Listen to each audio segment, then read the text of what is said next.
I'm Mac McGrath, CEO of National Streaming Sports, and I'm excited to tell you about our Roku Sports channel.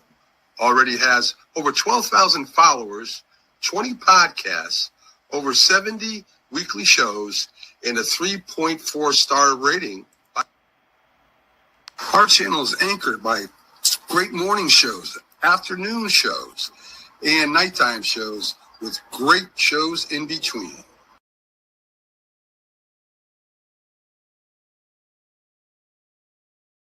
Shoots the ball, and so I guess having so many different players coming from different teams, that game really doesn't work with him. I mean, I've seen it. Him and LeBron seem to have good chemistry together, but they're not on the floor all the time. So I don't know. I think he had his moments, a few games where he lit it up. I think with the second game, or our first or second game, he had like the most points.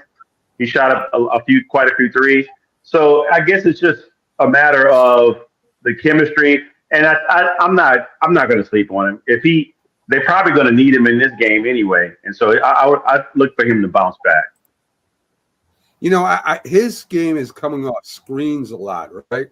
That's what Steph Curry does. He comes off screens. Let's bring in my friend and your friend and everybody's friend, Keith Engle, as he joins us here. Everybody's friend, believe me. So Keith, we're talking about, and to remind everybody, Talking Baseball will not be on tonight because of some family issues, but an interview with Keith Engle will be on right after this. So, riveting. Yeah, a very riveting interview that I did with Keith.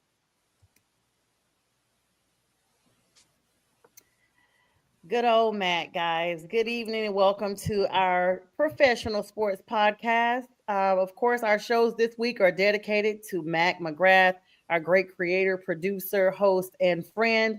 I am the interim co-host tonight, along with B. Strilla, Mike Tipton, Keith Engle, and Bo Crouch. J Train, James Martin will be joining us shortly. Good evening, gentlemen. How are you all? Hello. Doing good. Right. Of course, Miss Linda, we are still thinking and praying for you and sending good vibes and all that good stuff. With that being said, you all make sure you download the Roku app. We're still there, guys. We're still going to be there. National Streaming Sports, over 12,000 followers, subscribers, all that good stuff. And we appreciate every single one of you. Of course, this show is definitely brought by our host, John Mac McGrath, who gained his wings, as some folks say, on this past weekend, but we have been remembering him with laughter and tears all week long, and we'll continue to show those small clips.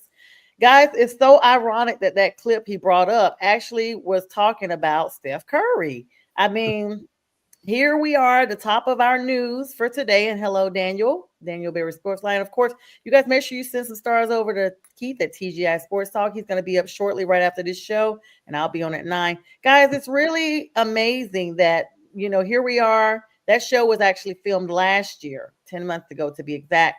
And here we are again with Steph Curry, but this time not so good news for the chef.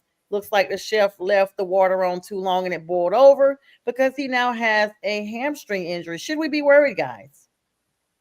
Yeah. If I'm the Warriors and Steph Curry's not playing for a couple of games at least, that's a very bad sign. And maybe he misses a game. Maybe he tries to make a go of it in game 2, but they can't afford to miss him for more than a game, or they're going to be in big trouble in this series. I don't know if I agree with that, Keith, because we saw him go out early in the second quarter yesterday. 13 minutes is all he played, and the Warriors were still dominant. Now, Minnesota's more than likely not going to miss the amount of three-pointers that they did, but Jimmy Butler isn't going to play as bad as he did either, right? Like, yes, he got 20 points, but he was very timid, I guess, on putting the ball up. Like, he had wide open lanes that he could have made some layups in. He passed out of it. The supporting cast is going to step up because you have now your game plan without Steph. So I think if they weather these two games, whether they lose both of them or not, you're only down 2-1, and you're the Golden State Warriors with all that championship pedigree. I don't think it's going to be too bad.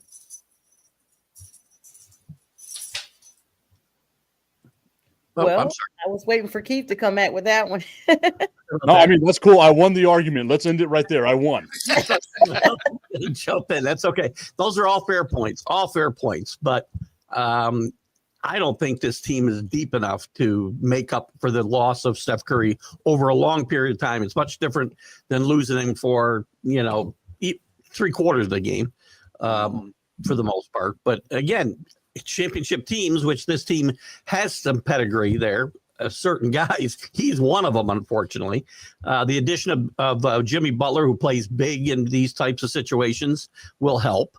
But I still think over the course of whether it's 7 games or however many games it is, I think it will have a definite effect if he misses more than, a game or so. I mean, that's what we're saying. Hello to you, Candy. That's exactly what I'm saying. Like, people are saying only a week, right, Bo? I mean, but a week could be detrimental to their playoff chances. I mean, we're talking about a couple more games at least that are going to be played here shortly. And without him, of course, he's getting a huge boost. They've actually said he's going to just miss at least 1 week. That 1 week is all it takes. Yeah. That's 2 games at least, right? Maybe 3. Exactly. And I mean, the fact that the last series went 7 games hurts a team that has a lot of age to it. Right. So it's, can they win without him? Sure.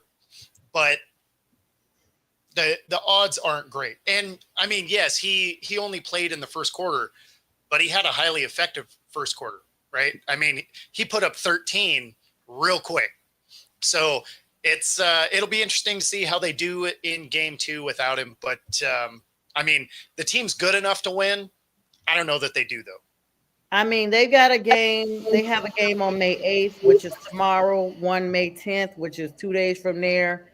And of course, May 12th. All those games are within this week. And so they only have game 5 coming up. Have they set up these series? Because it seems like there was always at some point there was 2 days. I'm not against this, by the way. I like the way it's going quickly, and I was surprised to see the Knicks were playing again. I thought they were playing tomorrow night. Yeah, that's crazy. But have they sped it up? Does anybody know? Has the schedule changed at all, or is it just my imagination that there's?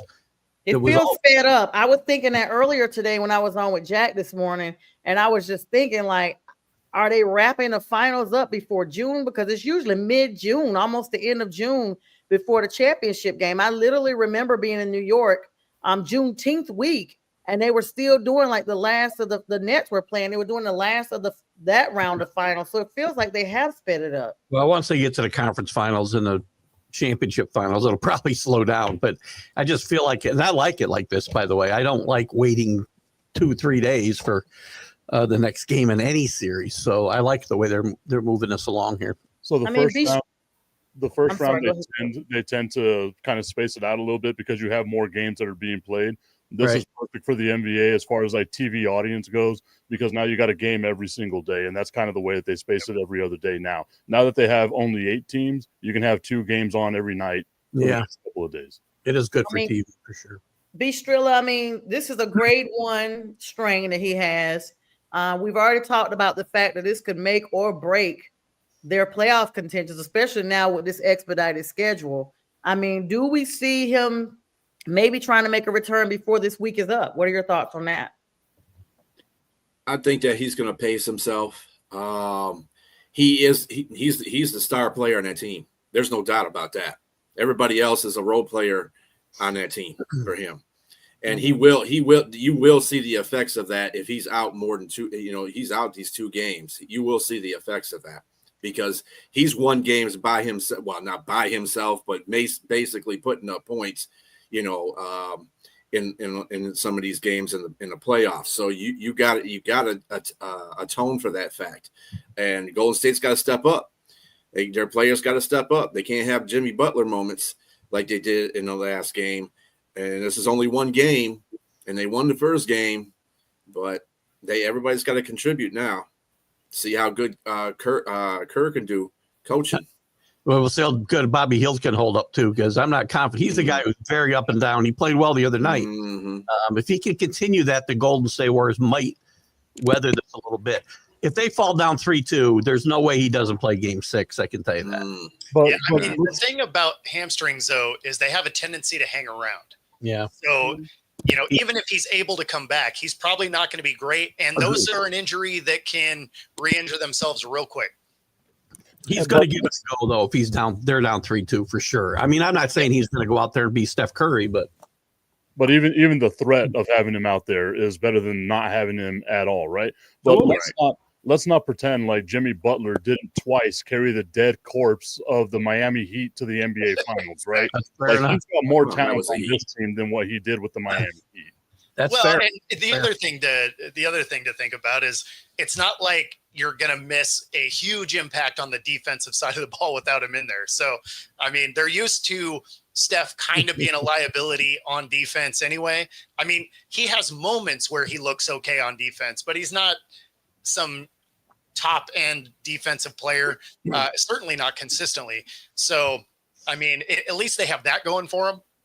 There's one guy that I'd rather have the offense than the defense. Yeah, but if because you don't most NBA teams don't have defense. Well, no, but if you don't have the offense, at least you're not also missing the defense. There's and good evening to you, Rick. So good to see you on as always. Rick Sherlock, always a supporter of the team.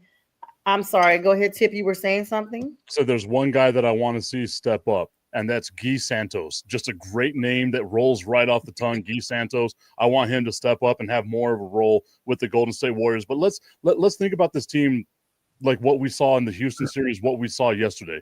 This is a team that is habitually 10, 12 deep, right? Like they rotate a lot of guys anyway, and it's for this specific reason. Just in case someone goes down, now you're not out of a role that you're not used to. I like that Steve Kerr does that in the regular season, and I feel like it's going to pay dividends here in the postseason. I mean, Steph Curry did have his MRI today. So the fact that it's, just a strain, at least it's not a tear or something that's going to require surgery. I mean, that's when it's more definitive. But even the fact that they actually were able to etch this win out without him does say something. But the word is they're planning for him to be unavailable for the next 4 games. And guys, with this being game 1, if he's unavailable 4 games, that's pretty much the entire series. Yeah. I mean, right, yeah. we don't think Minnesota's going to win the next 4 games, right? Like, and if anything, it's a blessing in disguise that it happened in game 1, because if it happens in game 2 or 3, then yeah, the series we could say is done. But there's a chance he comes back. They split at home. There's a chance he comes back for the last couple of games. Yeah, and what's up? Let's Talk Sports Network. Thank you for joining us. The other affiliates over there, we appreciate you guys tonight. I think they're affiliated with Bo, some of Bo's people. Bo is always coming in, sharing the love. Thank you so much, Bo Crouch. You guys make sure you check him out, Coast to Coast, and Football Talk with Bo and all that good stuff. Yeah, all right. So moving along, Western Conference semifinals, of course, was what we were talking about here at the top of our show. Warriors leading now 1-0 after winning game 1, 99-88, despite Curry's injury. Game 2 is scheduled for tomorrow in Minnesota. Let's talk about the Nuggets and Thunders game. Thunder, not Thunders. Nuggets versus Thunder game. Of course, nobody predicted them to be this deep in the playoffs, especially with all the coaching changes, management changes in Denver. But looks like the Denver Nuggets also got them a 1-0 series, guys. They got 4 guys on this team that won a championship just a couple of years ago, still in the starting lineup. And that doesn't happen a lot in the NBA today or any sports, I think. And they got, again, we've talked about Jokic a lot, and he's just amazing in these situations. I thought that OKC was vulnerable in the playoffs because of lack of playoff experience and success there. I'm not saying they're going to lose this series, but I think this is a really good matchup for Denver to have a chance to move on here, and we'll see what the OKC is made of going forward. This is their big 4. Well, Michael Porter didn't do much the other night, but still, that's core 4 is still there, and they know how to win in playoff games, and you got to give credit to that type of experience in my mind. Oklahoma City might have had the best record in the NBA, right? In regular season, those are 1-game samples. They have no one that can stop that gallon of heavy whipping cream that plays basketball, known as Nikola Jokic. There's no one there that can stop him. 42 points and 22 rebounds. The man is an absolute beast. We need to, again, you guys have heard me say it, the best basketball player we've seen in quite some time. Agreed. Nikola Jokic is just on a different level. Oklahoma City, unfortunately for you, this is a part of the learning curve. The same thing that happened with Detroit, the same thing that happened with Houston. You're a young team. You got to take these lumps. And I feel like the championship pedigree that Denver has is going to be what sets them apart. What do you think, Strilla? I think it's game one. That's too early. Yeah. That's what I think. It I is. think Denver played one of their best games, to tell you the truth. Actually, it's one of the best games that they've played in the playoffs so far. If they got to do this every night now. If they don't do this every night, they're gone. OKC is no joke. They're number one in defense for a reason. This isn't a hiccup, I believe, in this series for OKC. And when we get to talking about the Knicks and the Boston, it's going to be the same reaction from me.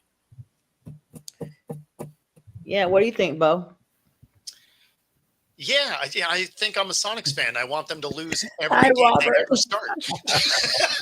Yeah, see Robert in there. What's up, Robert? Saying let's talk Sonics. Who stole them? You guys have been grieving it. How long have the Sonics been gone now? It's been a while. Yeah, since like 05.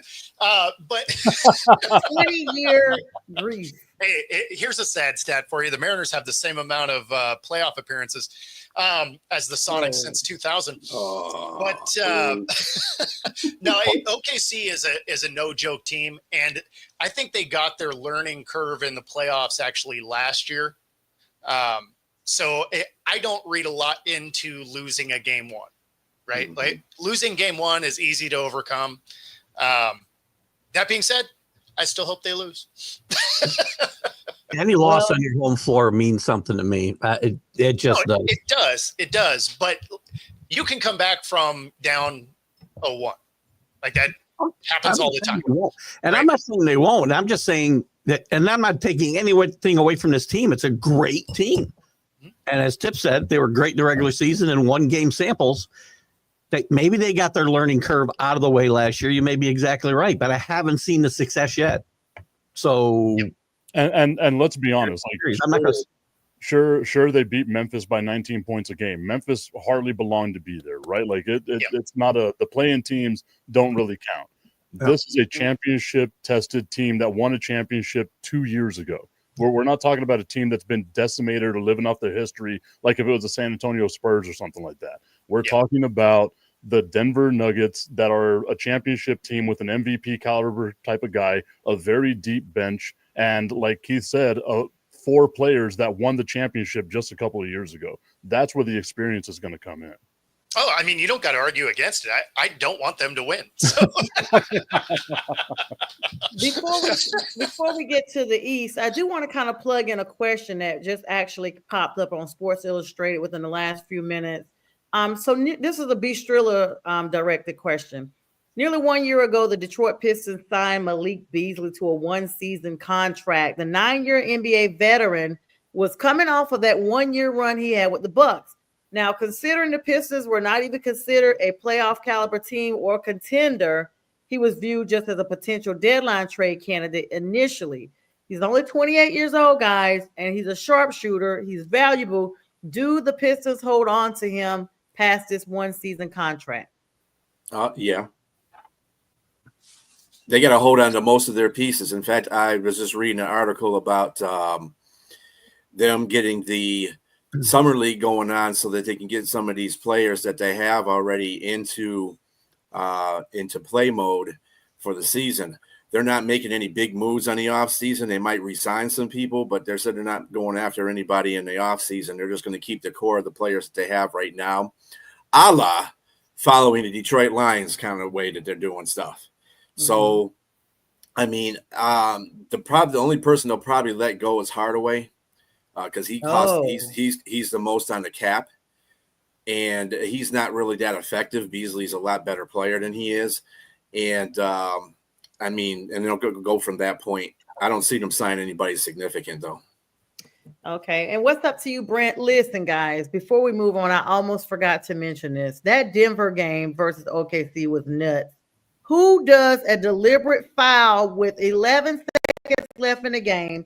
And then it only got that way because of Chet Holmgren missing those 2 baskets that he had, the 2 free throws that they got. I mean, what type of coaching call was that?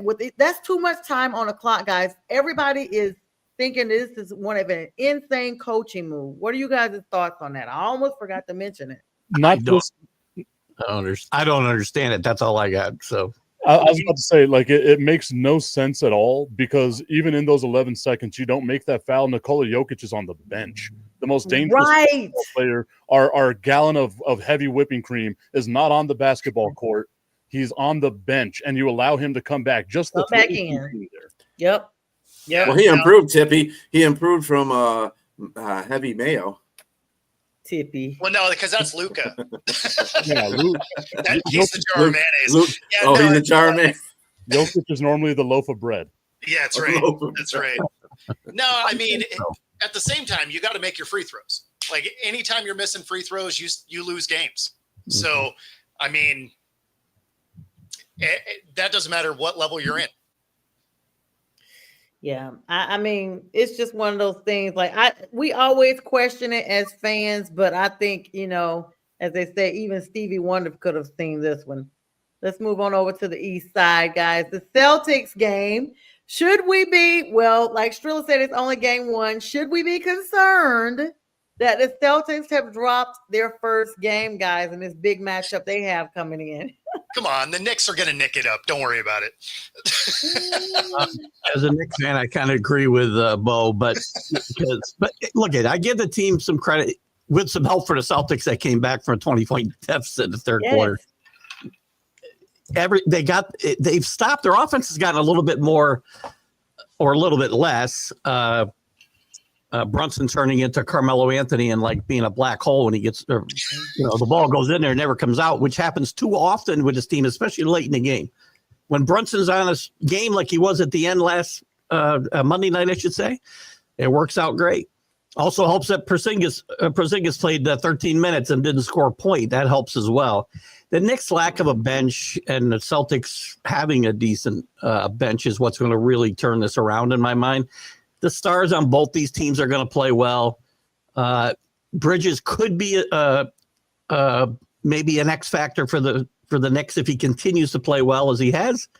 The end of the Detroit series and early here, he could be an X factor. But if you got the health factor with Brunson, listen, I think I love that they won game one. I do think it gives them a huge advantage because I do believe in home court advantage, unlike Jack Hirsch, who hates hearing, they took home court advantage or whatever. But the Knicks have been great on the road in the playoffs as it is. They've won. That's their fourth win on the road. And now if they can learn to win at home, they might actually win the series. But my guess is they'll probably be up 2-0 and go back home and lose 3 games or whatever.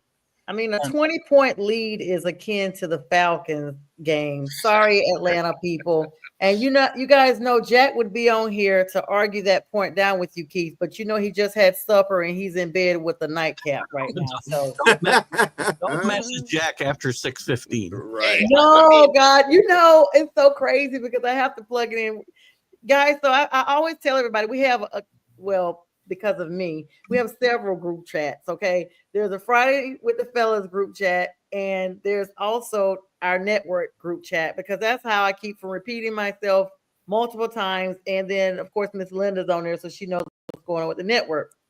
So, Jack, we've had to recreate that chat a couple of times because Jack will say, "Please take me out." You take him out, then he asks to come back in. So you recreate another one. And now, even yesterday, he's like, Sonja, if no one messages after say 9 o'clock, I can go ahead and deal with the group chat thing. I'm like, well, Jack, we have Bo in Seattle, and at 9 o'clock, it's only like 6 o'clock there, and he's probably just leaving work or something or getting done with his show. So I said, then you got Tip, who's 2 hours behind. So it's too many time zones to create your perfect scenario of when people should respond. Maybe you should just turn your notifications off. Well, I don't even know why your phone's on all night. Mine lives in Do Not Disturb. So he has asked to come back, but he will probably remain in a separate conversation. Yeah, so. That's for the best. I mean, of course he has to go to bed early because the mall's not going to walk itself in the morning. Right. He gets up. Also, you're just logging on at 7:45 for our 8 o'clock show. I've been waiting for you since 7:01. I imagine him wearing like those old 1880s. Yes, with the cap and the gown. Cap over to the Yes. side. A Yes. gown. If you're watching, you notice I'm not saying anything, Jack. Keith is like, I have no parts of this. Do not. Are you kidding? Oh, It'll be Keith, the I one heard time you talking smack about me last night. I say my history in person, so That's actually a good attempt at Jay's- his voice there. Is amazing. Jay's and backstage. Jay's at backstage. So Oh, nice. Oh, when did he get back there? Oh, God. he just popped up. So sorry. Okay, J Train, we almost forgot. Where is he? There he is. No, Hi, J Train. What's up, Welcome. Jay? hello. Sorry for being late. Sorry for ending the party pretty late there. No, it's okay. Hardest worker on in network and on the optometrist team. Man. We were just talking about you and Jack. Yeah. Danny, good evening. Danny says the Knickerbockers will fold. Overcoaching by Brent. He said Jack's assessment, right? And then TC, what's good to you? Rick says Jack and Biden have the same bedtime. Celtics in 6. J Train, you're just in time for all the fun. Oh, I can't miss it. This is so therapeutic coming to on this Wednesday show. So Yes, you missed. We make sure you go back and watch the opener. I had a special dedication that you were part of at the beginning of the show. I've been playing clips of our friend, and we'll continue to do so all week, or until somebody complains, like maybe Jack, like you don't need to keep showing him every show. Everyone knows these. Everyone knows what happened. I'm like, all right. I just like that Jack is just sitting here catching strays nonstop. He doesn't even know. He just warmed up his mashed potatoes. He doesn't even know. He's already asleep. Yeah, exactly. It's 26. Honey, my ears hurt. I don't know why. Oh my God. Oh, who's My this? ears Hey, hurt. I Miss don't know Linda. why. Miss Linda, guys, I missed her comment. Yeah, She said, yeah. I'm here with y'all, making Mac proud as usual. You truly are my village. My deepest gratitude to all of you. We love you, Miss Linda. Thank you Absolutely. so much for joining us tonight. We're having a bunch of fun, courtesy of me, aka the class clown from literally I was a class clown. So you see us transition into adulthood. No. No. All right. So J Train, you're just in time to get, your thoughts now. Now we were just saying, of course, this is just a couple of games in. Of course, we talked about Steph Curry going down, but they still pulled off the victory. He's expected to be out basically most of this week. And so that's going to be, in my opinion, an outlet for them to kind of lose this thing. But now we switched over to the Celtics game. They did our favorite thing, J Train. They pulled an Atlanta Falcon and blew a 20-point lead.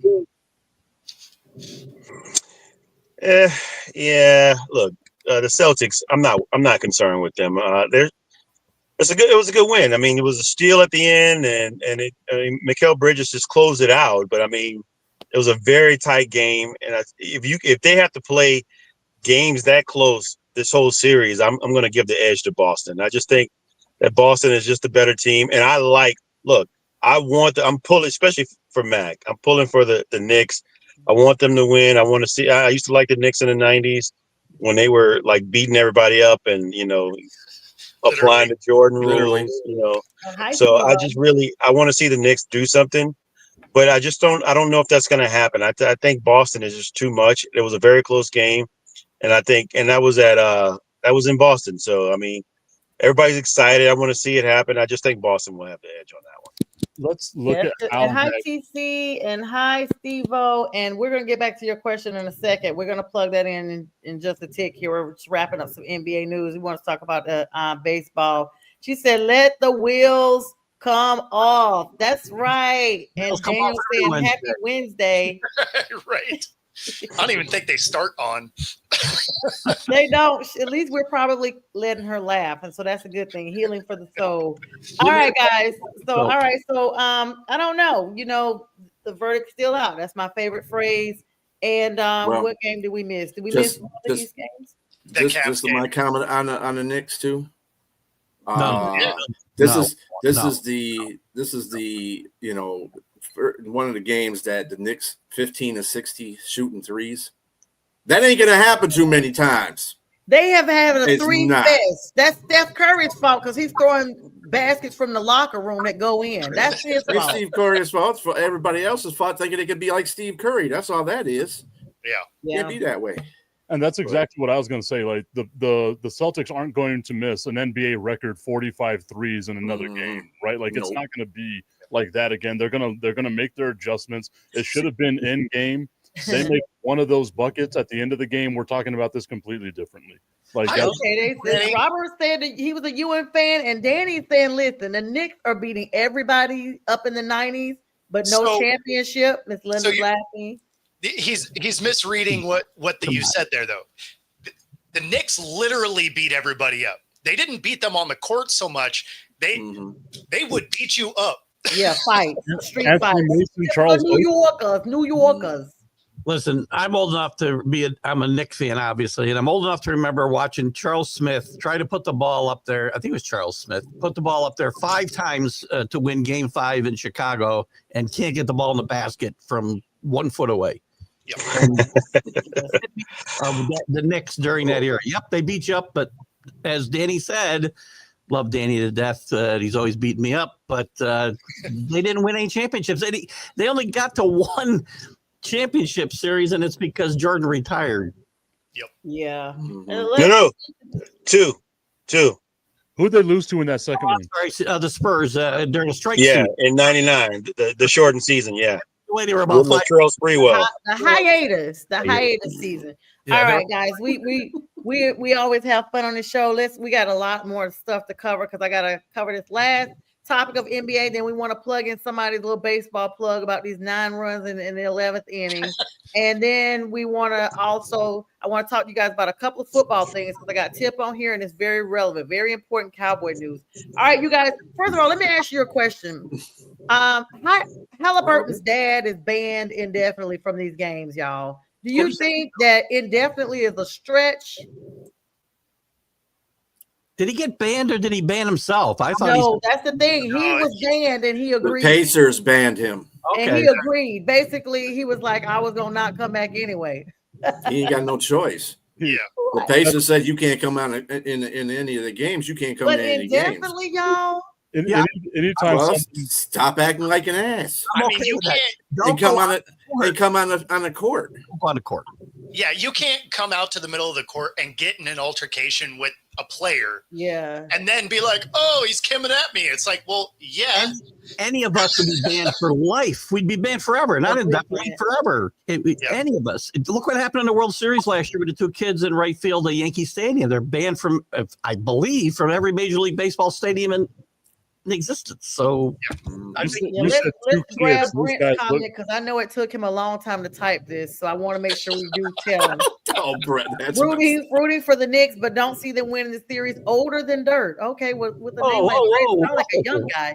So I remember Earl the Pearl, Clyde Frazier, not to mention Reed. Okay, yeah, that's talking about himself. Wait a minute. Is he old or young? What is Brett? No, Brett is old. I thought he's our age. Sounded young. So okay, so you guys know our age here.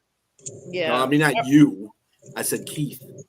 Thank you. All right. Well, speaking of Halliburton, the Indiana Pacers trusted him with the ball in his hands and the game on the line. Once again, guys, we've seen this play out, and once again, they got another improbable win in Game 2 of the Eastern Conference semifinals. He hit a winning 3-pointer with 1.1 seconds left Tuesday night, rebounding his own missed free throw before stepping out beyond the arc and delivering a jumper that stunned the top-seeded and shorthanded Cleveland Cavaliers. Guys, are we looking for a rumble in the jungle or what with these two? I don't think so. I think Indiana doing what they've done, they've shown that they're the better team, right? Yeah. Like they dominated Game 1. They come through here and they find a way to win late in the game. Kenny Atkinson, the head coach of the Cleveland Cavaliers, was like, oh, my bad, guys. I shortened my bench and I should have had more substitutions. Well, cool. You should have done that during the game because Donovan Mitchell was gassed at the end. Yes, he was. And we talk about your free throws, right? Donovan Mitchell down the stretch missed 4 free throws. You got to make those free throws, man. And then Tyrese Halliburton. I get that last week he was voted the most overrated player in the NBA. I don't see how he's voted the most overrated player in the NBA. The dude's good. All that is hating ass haters being hating ass haters. Sorry, Roku. Sorry, everybody. It's just me being me. I want to. I'm sorry. Go ahead, Tip. I was just going to say, like, you can't hate on them. Like, I think Indiana's playing with house money. They have no pressure on them whatsoever. They get to play fast and loose, and that's a scary team to have playing that way. I want to get J Train's opinion on this because he's always the historian. Now, the Pacers returned to Indiana with a 2-0 series after Halliburton's, good efforts. And basically, the Pacers had trailed by 20 points in the first half and by 7 in the final 50 seconds. Since 1997, here's your stat, J Train. Since 1997-98 season, playoff teams have won only 3 of 1,643 games when trailing by at least 7 points in the final minute of the fourth quarter or overtime, according to ESPN stats. Now, do you think that the Pacers can continue on this trajectory, or do we have an upset? I think it all depends on the health of the players in Cleveland. Because, I mean, look, a team can go up 2-0. I think Cleveland, and like Tip said, I mean, they need to make better adjustments. But I think it all depends on Mobley and the other player that's missing. I don't know who it is specifically. Garland, I don't know for sure. I think it's those two players that's a big deal because those are bigs. And so, I mean, that helps you out greatly. And I think and even with that said, they still barely won a game. I mean, they came back, but Indiana still barely won that game. It took a Herculean effort, and it took a nice, beautiful clutch 3-pointer by Halliburton to win that game. So, I mean, I look, they've been winning all year long. I just don't see how they're going to get wiped out by Indiana. So no, I it's going to be tough. It all depends on what Cleveland does and making their adjustments and their health. Just like you guys, I think you talked about earlier. I wanted to mention something about that Golden State. I think that Minnesota is going to come back and win a few games themselves. So yeah, I agree. Go ahead, Tip. So I wanted to elaborate a little more on that stat that you put out about the 3 teams that have won being down 7 points with less than a minute remaining. Don't prove me wrong. I've done some research. Don't make me look bad. No, the Pacers have done it twice this postseason. Wow. That's how good they are. They've done this twice this postseason. You cannot count this team out. They did it in the overtime win against the Bucks, and then they did it last night. And to Tip's point about them playing with no pressure, it's exact reverse for Cleveland because this is a typical Cleveland postseason collapse. This is what they do year in and year out. I don't know how many of these guys have been there the last 2 or 3 years. I know Donovan Mitchell has been, though, and there's going to be a lot of pressure on him. I thought Kenny Atkinson might come in. I like Kenny Atkinson as a coach, pretty much. I thought he might have a little bit of influence on changing that trajectory, but this is the playoff Cavaliers you're watching. Yeah, they're ready. I mean, we see different teams. Yes, Strilla. I just want to say I can see this coming from Cleveland because they came out of the season bad. Yeah, they lost a lot of games before they went in there, and I said, you know what? Boy. This is gonna be hard for them in the second round because they played Miami the first round. I mean, whatever. But they played. The Indiana is playing out their mind right now, and I really do see them upsetting Cleveland in this round. Yeah, I don't think Cleveland's going to recover. Carlos, how are you? All these teams are inconsistent. Makes for a good playoffs. Don't go for a peak break. Can't even channel surf peak break. Okay, there's that. Hi, Carlos. Now, just the biggest thing is the Cavs look gassed.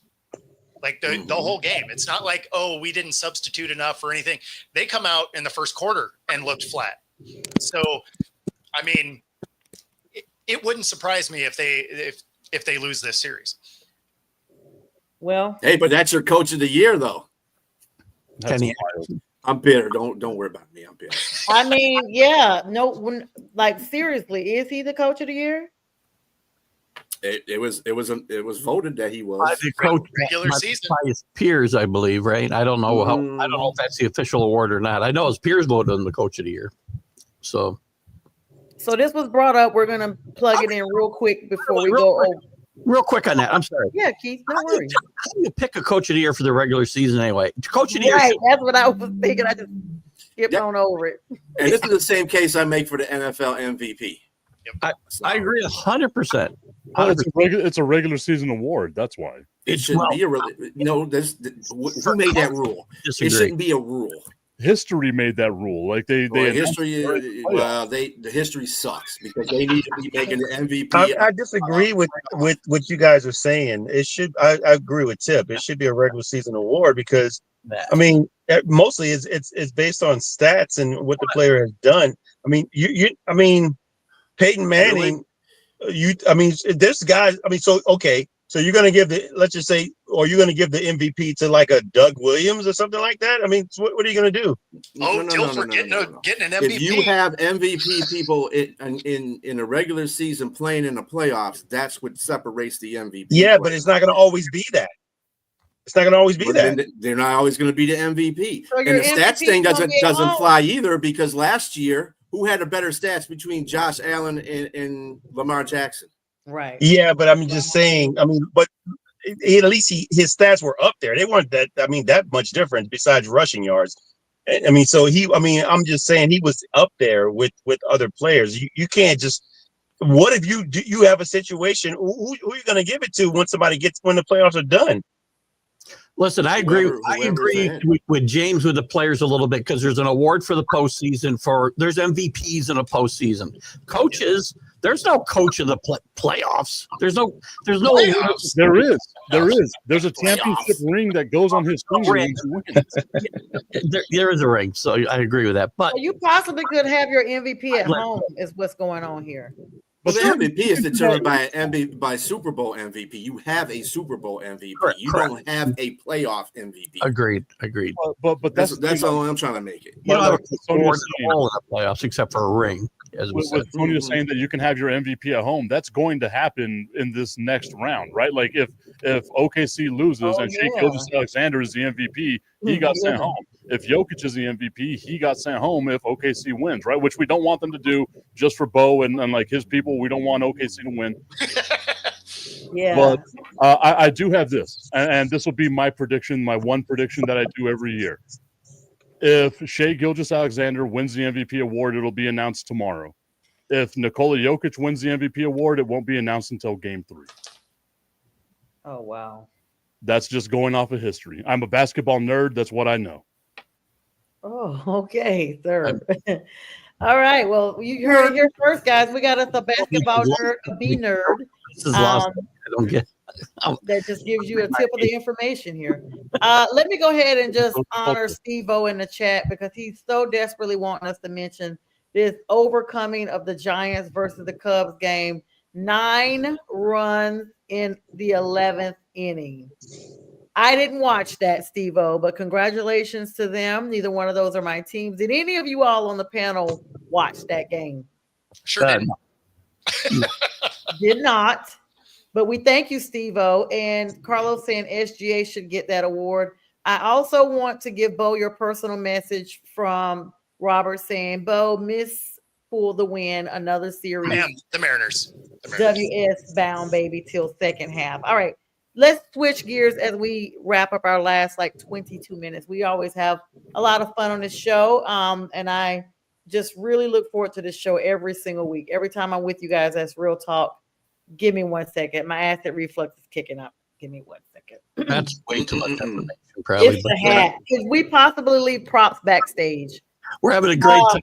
We're having Let me go ahead and give this man his flowers or just a petal of a flower. They have decided to some kind of way pull shenanigans with the Pittsburgh Steelers. And who I'm talking about is the Dallas Cowboys, Mike Tipton's crew. And they've convinced them to send George Pickens over there for a whole bunch of stuff. You know, they basically begged, borrowed, and stole to get him. And the pundits are saying this may be a resurfacing of the 90s Cowboys with Michael Irvin, especially with Pickens and Lamb teaming up out there in Cowboy land. Is Jimmy Johnson on assignment? Did I miss that? Right. Right. Yeah. Jimmy called that. Jimmy is the one that told him. I tell you what, Jerry, what you need to do is call up Pittsburgh and see what they're ready to send you. And if you don't send them, you're going to have a hell of a problem next season. You know, this is going to be Tip's comment, but here, let me put a comment in here just before Tip jumps in here. Not a great guy to put in for a rookie coach to bring Pickens into this mix. In my mind, this is an awful move for the locker room. But Tip, go ahead. I mean, they gave up so much, Keith. Whatever they gave up, it's. I wouldn't bring them in there. They really didn't give up anything. The third and the fifth round pick ain't nothing. And another one from 2027. They got another round. No. They gave up a third and a fifth, or a third and a sixth, right? And then they got back a fifth and a seventh. Oh, so that's nothing. It actually really was nothing. Because this is the final year of Pickens' contract. I still don't take a chance on that. It's the head case. It's the head case of it because he's angry about not getting targets, and now you're going somewhere where you're not the number one target. You know, the Patriots could bring in guys like that, and they did it all through Bill Belichick's successful part of his Patriot career. They'd bring in guys with bad reputations, bad attitudes, and they would toe the line because they had a strong locker room and they had a strong head coach. I'm not sure the Cowboys are there. He's not head coach wise. You know locker room better than I do, Tip, I guess. But yeah, Tip, what's your thoughts as the fan? You know, kudos, I guess. So I'm happy that the Dallas Cowboys addressed what they needed, which is they needed a number 2 wide receiver, which is what George Pickens is going to be because CeeDee Lamb is the guy, right? I can understand his frustration being in Pittsburgh. I'm not getting targeted. I'm literally the only target you guys have that's on the sidelines right now, right? Like, I could understand that frustration. Throw me the ball, at least give it a shot, right? But I don't want to overreact to this, but the Cowboys are winning the Super Bowl this year. And the reason so you went from 0-17. You've been saying every show you want 0-17. I hate to love this team. To Super Bowl. How do you guys not get the joke yet? Like, come on, man. You should know the joke by now. That is awesome. Anyway, like, so I thought you went on going 0-17. I don't anymore. What's the Ajita? What is that? What is that Robert saying? I got the Ajita. What is that? I don't know what that is. What's up, Carlos? He says Dallas can make moves, but they're just trying to be in the news. Yeah, that's true. Washington Eagles coming out of that division. Oh, and Crooked Commission said the Pats had hidden. Oh, okay, there you go. That one we're gonna. Well, read that one. Let's be clear. There were serial killers, not murderers. I mean, there were. Let's get it right. I mean, so Tip, he's not the number one target. No. Is he going to go out there and explode again and have a temper tantrum? Because he's known to be a head case, guys. Like, there's no secret. Everybody in the league knows that. I feel like that's inevitable, right? Like, he's going to have some sort of issue that comes up. But the thing is winning cures everything. I don't think the Cowboys are going to win the division, but I don't think that they're going to be at the tail end of the division like I had them earlier this year, right? They had a great draft. They did pretty solid in free agency. They've addressed all the needs that they needed. Now they got themselves the number 2 wide receiver that they needed to go out there and get. He's on a rookie deal, so he's not making that much right now. Next year, they're going to have a lot of money in salary cap where they would be able to restructure his deal. I wouldn't be surprised if he gets restructured before the season starts, and now he gets to shut the hell up, right? So as long as they do that, I think they'll be okay. But inevitably, that's a lot for him to do. Exactly. He's going to blow up on the sideline sometime. But you have to look at what's surrounding him there in Dallas. He has a lot of high-character guys, Dak Prescott, guys that have been on the team for a long time that can help get him there, calm him down. He's not the number 1 guy in that receiving room anymore. And he's not going to go in there and take CeeDee Lamb's shine either. So it's going to be one of those positions where they got your place. Once they got Metcalf, he wasn't the number 1 receiver there. So he's going from a bad situation to even a worse situation because CeeDee Lamb is way better of a player than. But the thing is the Dallas Cowboys are the only team in the last decade to have the number 1 offense twice, right? They have another opportunity to do it again. This is going to be a high-paced offense. Look at them. They were scoring 27 points a game last year with Cooper Rush as their GD quarterback. They have a better quarterback now with Dak Prescott. He gets hurt. You got Joe Milton, who has an absolute cannon. They're going to air out the ball, and all he wants is his individual stats. Wild card exit. Let's go. Yeah, I'm sorry, Robert. I was looking for Keith's reaction when you said Joe Milton. He definitely, I do, me too. He definitely has an opportunity, though. I mean, if he's a number 2, he still has an opportunity to get the ball. I mean, there are teams that have 2 multiple 1,000-yard receivers, so He's got an opportunity to do it. He just got to take advantage of it.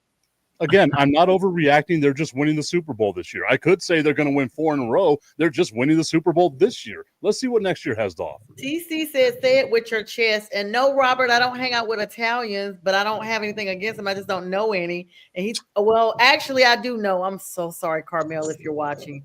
One of my best friends, my godson is part Italian. My apologies. Acid reflux. So sorry. And I know she's watching. I love you. She always watches them. So my wife is Sicilian, so if there's any problems with the Italians, you let me know. We'll just work it. Thank you, Keith. You know Easterners, you guys get it done. I tell you that. You get it done. All right, guys. I mean, so is anybody else feeling like this is even like, is this a comical move? Like, to me, I'm just like, for what? No, it's not bad. It's not a bad move. It's a risky one. I mean, they've always made risky moves there. I just think that it's an opportunity to get this kid back on track because he is talented. But you can't. There's no doubt about that. I think it's just a matter of, like you said, a head case. Just having people around him that are like, it's like, hey, look, this is your deal. Because I mean, was he a first-round pick or a second? First. Wasn't he first-round pick? I thought he was so there's no 5th-year option. So it's really just a matter of, this is do it or don't get your big contract. Yeah, well, that's what I said at the beginning of it was this is a contract year for him because his rookie deal ends at the end of this coming season. So, the Cowboys got to figure out if they're going to pay him or not. And if they want to, finding that money might be interesting. Yeah, I almost pressed the wrong button to hit end stream. My God. Shutting it down. We're talking about Dallas and this trade, but what's going on with Pittsburgh? That's exactly what I was going to get to. That was what I was getting at part 2. I was letting all of you quarterback. And y'all still ain't signed Aaron Rodgers. Is he even going to come there? No. They're not even trying for him now. If Aaron plays, it's going to be during the early part of the season. He's not going through training camp. I don't think he'll sign anywhere. Well, he ain't trying to go there anyway. That's his vacation time. Right? Like wasn't there like a handshake or something like that? It's Aaron Rodgers. He was high on ayahuasca. Like he could be shaking anybody's hand. That time of the preseason is during his mushroom sniffing convention, so he won't be there. I knew I saw him there. I know I saw the whole him there. Jets problem. I knew I saw him there. I don't know much about mushrooms. You don't sniff them, though, do you? I don't know. I've always did it. People laugh. And so I just like we eat them on pizza. I mean, I don't know, guys, but Pittsburgh is in shambles. And this is why I know that people say that they don't get rid of their coaches. But you guys, we've seen the writing on the wall for a couple of seasons now by Mike Tomlin possibly not coming back on his own terms, not coming back. Y'all, I'm telling you, if this is a you-know-what type of show this year, get ready for Mike Tomlin to probably take at least a Sean Payton sabbatical. He may not show up to training camp the way things are going in Pittsburgh, for crying out loud. I mean, so do you think you move off of a guy because you pay DK $150 million? You're going to have the conversation of having to pay this guy, or do you move off him? You get a couple of draft picks, you basically get rid of him, but you can go get a guy like Gabe Davis, who was let go earlier today, or Amari Cooper that's still around, because what you know about DK is he's not a great route runner, and you need a possession guy, especially if you're going to go with a rookie quarterback. So you need a guy that's got good hands, good possession guy. That's an Amari Cooper all day, and you can get him cheap. Everybody's agreeing with that Tomlin thing that I put out. It said people been saying that. Money Mike put it on his show the other day. He ain't gonna be done unless he says he's done. Right. It's gonna be on his own terms. Franchise is not gonna get rid of him. And they traded him last year. So they're not trying to force him out of the building. They literally re-signed his contract last year. That's what I thought. But it's probably a loophole in there that allows him to kind of get away from that. Or better yet, he may be paid to go home. He may still get a check at home. We've never seen a coach get fired, even though they just signed a contract. That's never happened before. Carolina Panthers, hello. We fired 6 in a row. Yeah, but that's Carolina. That's other teams. This is But Pittsburgh. no, they were getting paid. Steelers haven't fired Pittsburgh 1969, so they're not. Thank you. That's not happening. Yeah. No, he'll finish this career out. It was a shorter one anyway. I think it was a 3-year. So, Yeah. Well, on my show earlier today, I said that I think it's going to be Mike Tomlin's last hurrah because I don't like this is to me Pittsburgh waving the white flag, right? Like I know you just got DK, you got all that stuff, and for me, I just don't see them. Even if they do get a like Kirk Cousins, if he's out there and he gets traded, he's not going to be enough to get you near the playoffs, right? Like the ceiling for the Pittsburgh Steelers is 8-9 wins. That's not going to get you where you need to be. So well, they'll claim they're in the playoffs. They're winning. They'll claim they're a winning team. They won't have a losing season. Remember, this team finds a way to get 9 wins with a hodgepodge of Mason Rudolph and Trubisky, and I mean, like they find 9 wins at a couch cushions. So they suit up their water boys and do that. And I know you guys plugged in Kirk Cousins as we wrap up our last like 2.5 minutes here.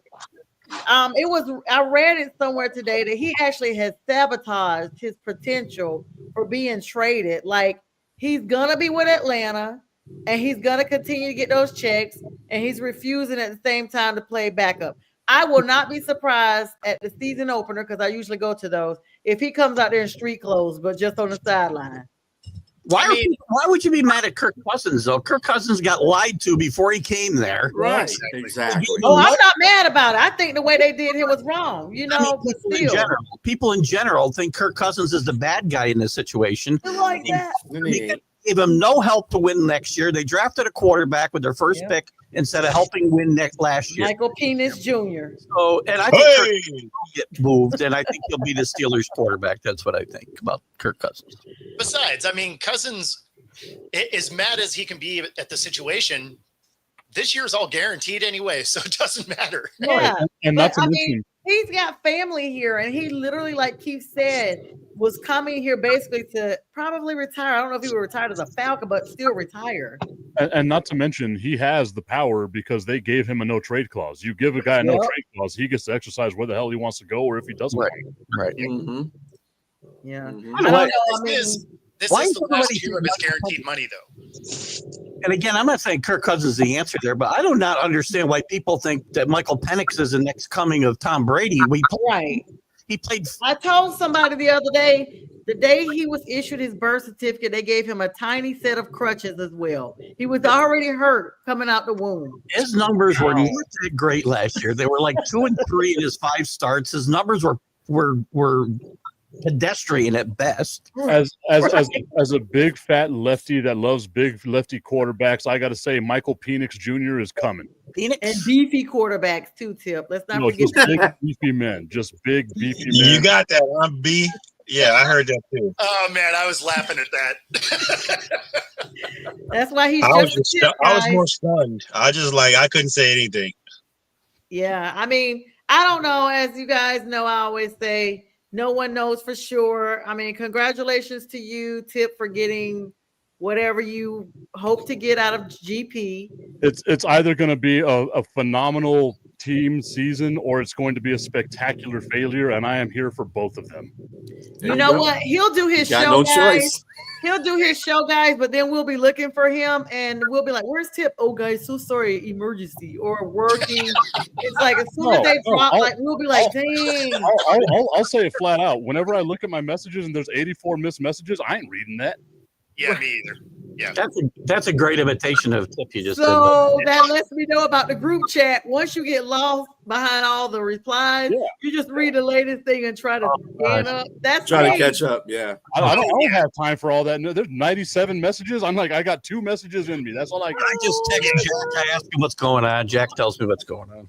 Jack. As soon as I see that 90, I just continue to ignore it. You got to take the numbers off so you don't know how much it is. Just take the number notifications off. So all you do is see it highlighted, and you get an opportunity to just glide through and get a summary of what's happening. Or like the new iPhone 16, no plug to them. They summarize your messages now. You can do that, and when you go to it, it literally gives you the synopsis of what everybody talked about. So, it's mine summarizes it too. It's called delete. It's like I missed nothing. Miss Linda says she loves B. Strilla's reaction. Guys, we got some time going on. Somebody had a final comment. We got about 30 seconds. I was going to say, if you want to see what happens with the new iPhone 16, check out my show because I had an interview with the people from Apple. Oh, plug for Just a Tip. Okay, myself and Keith will be on later tonight. Tonight, I'm having a special guest on. You got to go over there to see. It is not a football player, but it is a celebrity voice and voice for ESPN. Will be on there tonight at 9 p.m. Don't miss me, guys. Check out Keith Engle. Of course, he's coming up. Of course, Tip, Strilla. We all have our shows on Friday Night with the Fellas on Friday. Bo as well with Coast to Coast and all that stuff. The debate shows coming up Saturday. Myself, Jay Train. I mean, we're talking about Saturday. We got to go ahead and let everybody know everything. So that's it. And we wish you guys all a good night. See you soon.